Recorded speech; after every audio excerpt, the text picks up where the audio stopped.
কোরআনের আলো যদি আপনি না নেন, আপনি অন্ধকারে পড়ে থাকবেন, ঠিক কি না? দেখেন নাই, কোরআনের আলো পছন্দ করে নাই, কোরআনের প্রোগ্রাম পছন্দ করে নাই, কোরআনের আইন বাস্তবায়ন হতে দেয় নাই। যেখানেই কোরআন সেখানেই বাধা।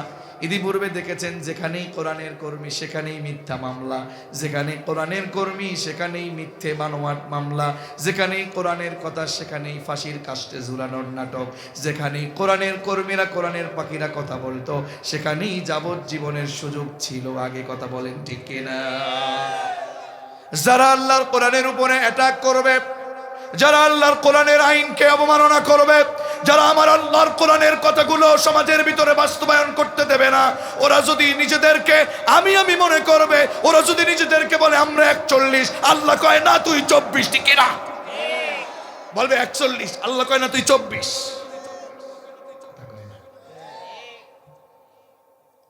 কামরুজ্জামান ভাই আমার কাছে আসছে, হুজুর আমার মামলা ছিল 5টা। আরেকজন আসলো, হুজুর আমার মামলায় কয়টা? মামলা আছে না নাই? কথা বলেন আছে না নাই? আমরা বাতিলদেরকে বলবো, কি মামলা দিতে চাও? কিসের ভয় দেখাও মুসলমানদের? যে মুসলমান আল্লাহর জমিনে কোরআনের জন্য শহীদ হয়, মুসলমানকে ভয় দেখায় কোনো লাভ নাই, ঠিক কিনা? যে মুসলমান আহাদ আহাদ বলে নিজের পিঠের চামড়াকে পুড়িয়ে দিয়েছে, সেই বেলালের উত্তরসূরিদের কোন হামলা মামলা মোকদ্দমার ভয় দেখিয়ে কোনো লাভ নাই, ঠিক কিনা? ঠিক কিনা? আল্লাহর জমিনে বেলালের পক্ষে, ওমর আলী ওসমানের পক্ষে কারা কারা তৈরি আছো, তো হাত তুলে মাহফিলের প্যান্ডেল থেকে আল্লাহকে দেখায় দাও।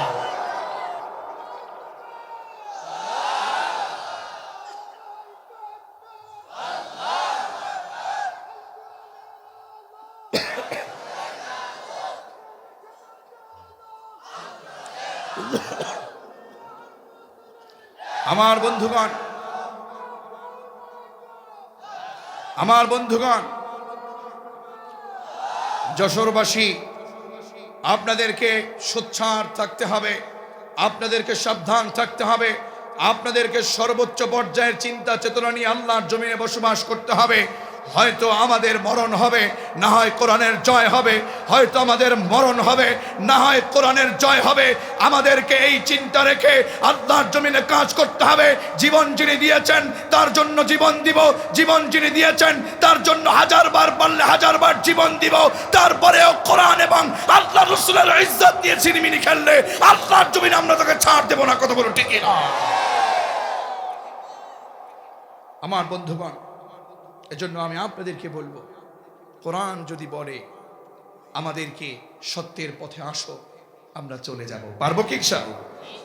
পারবো তো ইনশাআল্লাহ? আমাদেরকে যে বিষয়টা ওয়াদা দিতে হবে, আল্লাহ তাআলা বললেন, আপনাদের কষ্ট হচ্ছে না তো? আল্লাহ তাআলা বললেন, হে আমার দুনিয়ার মানুষ শোনো, তুমি যেহেতু নিজেকে মুমিন দাবি করেছো, মুমিন দাবি করলে পরে তোমাদেরকে যে আমল করতে হবে, যখনই কোরআনের কথাগুলো বলবে সামিআনা বলবা আমরা শুনলাম, ও আতানা যত কষ্ট হোক আমরা এটা মেনে নিব, ঠিক কি না? মনে রাখবেন, যে ইমানদার ওর নামাজ পড়তে কোনো কষ্ট লাগে না। কথা বলেন, যে ব্যক্তির ঈমান আছে ওই ব্যক্তির নামাজ পড়তে কোনো কষ্ট হতে পারে? যে নারীর ঈমান আছে ওই নারী কখনো পর্দায় থাকতে ভয় পাবে? যে ব্যক্তির ঈমান আছে ওই ব্যক্তির কখনো সুদ ছেড়ে দিতে কষ্ট হবে না। যার ঈমানের ভিতরে ঝামেলা আছে, যার ঈমানের ভিতরে মুনাফিকি আছে, ওই লোকটা সুদ ছাড়তে কষ্ট হবে, ঘুষ ছাড়তে কষ্ট হবে, আল্লাহর জমিনে জীবন দিতে কষ্ট হবে, নামাজ পড়তে কষ্ট হবে, সত্য কথা বলতে কষ্ট হবে, সত্যের পক্ষে মিছিলে যেতে কষ্ট হবে। কথা বলেন ঠিক কিনা? ও যশোরবাসী, আমি আগেই বলেছিলাম জায়গা দেয়া যাবে না। আমি এজন্য আপনাদেরকে বলবো না, জীবন যতদিন আছে আল্লাহর কোরআনের জন্য আমরা টিকে থাকবই। ইনশাআল্লাহ কইতেন না? আমি ইনশাআল্লাহ বলবো না, আপনারা বলবেন? আপনারা বলবেন তো বলেন তো ইনশাআল্লাহ, বলেন তো দেখি শুনি। আল্লাহ কবুল করেন, পড়ে না আমিন। যশোরবাসী, আমার এই ছোট্ট জীবনে যা দেখলাম, জীবনটার সাথে যদি আখিরাতে যাবার চিন্তা করে কোনোভাবে আমলটা মিলাই, দেখি জান্নাতে যাবার মতো আমল একেবারে শূন্য হয়ে যায়। ঠিক না? শুধু মনে হচ্ছে কেমন যেন জাহান্নামে চলে যেতে হবে। আল্লাহর জমিনে যত কাজ আমরা করি অধিকাংশই জাহান্নামের কাজ, ঠিক না? আর আমরা এই সকল অন্যায় কাজগুলো করতে চাই না। এই জন্য আমরা সালাতে যেমন দাঁড়িয়ে গিয়ে আল্লাহর জন্য গোলামি করতে আমরা রেডি হয়ে যাই, ঠিক তদ্রূপ আমরা সবাই মিলে একমাত্র ইসলামের জন্য কাজ করব। পারা যাবে নাকি? আল্লাহ রাব্বুল আলামিনের ঘরে গিয়ে আমরা যখন আল্লাহু আকবার তাকবীর বলি, আল্লাহু আকবার তাকবীর বলে আমাদের একটা সূরা পড়তে হয়, সূরা ফাতিহা। সূরা ফাতিহার ভিতরে আমরা বলি, আল্লাহ এই দুনিয়ায় আর কারো গোলামি করব না, যদি গোলামি করতে হয় শুধুমাত্র তোমারই গোলামি করব। ঠিক কি না? কারো কাছে হাত পাতবো না, শুধু হাত পাতবো কার কাছে? কার কাছে? দৈনিক এটা আপনি 32 বার বলেন ন্যূনতম। কয়বার? জোরে বলেন, কয়বার? মুয়াজ্জিন আজান দেয়, আমাদের মাহবুব ভাইয়ের মুয়াজ্জিন কত চমৎকার গান গাইলো। মুয়াজ্জিন যখন আজান দেয় আল্লাহু আকবার, সবচেয়ে বড় কে? আরো জোরে, সবচেয়ে বড় কে? সবচেয়ে বড় উনি। ওই রব, ওই রবের গোলামি আমরা করব। যখন ওযু করে মসজিদে চলে যায়, মসজিদে চলে গিয়ে যখন মাহবুব ভাই কাতার সোজা করতে বলে, কাতার সোজা করেন, কারণ আমরা একজনের গোলামি করব। তিনি কে? আরো জোরে, তিনি কে? মাহবুব ভাই শুরু করে দেয় আল্লাহু আকবার। কার বরত্ব ঘোষণা করে? আরো জোরে, কার বরত্ব ঘোষণা করে? কার ইবাদতের জন্য আল্লাহু আকবার বলল? মাহবুব ভাই বলে আল্লাহু আকবার, দাঁড়ায় না, এভাবে দাঁড়িয়েছে আল্লাহু আকবার।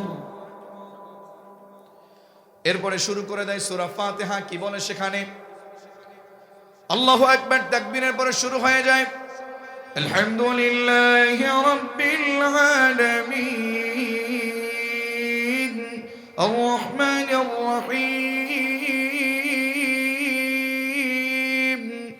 মালিকি ইয়াউমিদ্দিন ইয়্যাকা না'বুদু ওয়া ইয়্যাকা নাস্তাঈন ইহদিনাস সিরাতাল মুস্তাকিম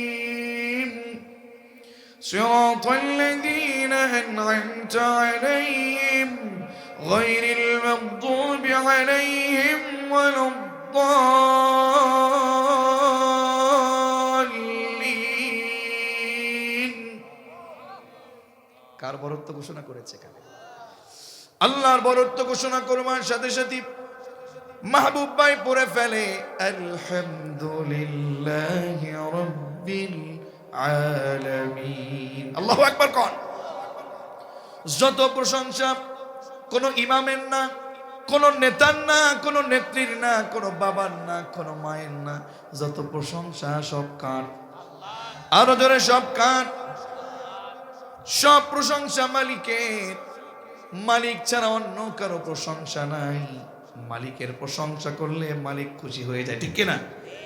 প্রশংসা সবই কেবল তোমারই রব্বুল আলামিন, দয়ালু মেহেরবান করুণায় ফুরান আর কেউ নাই, তুমি মালিক শেষ বিচারের দিন, শেষ বিচারের দিন, ঠিক কিনা?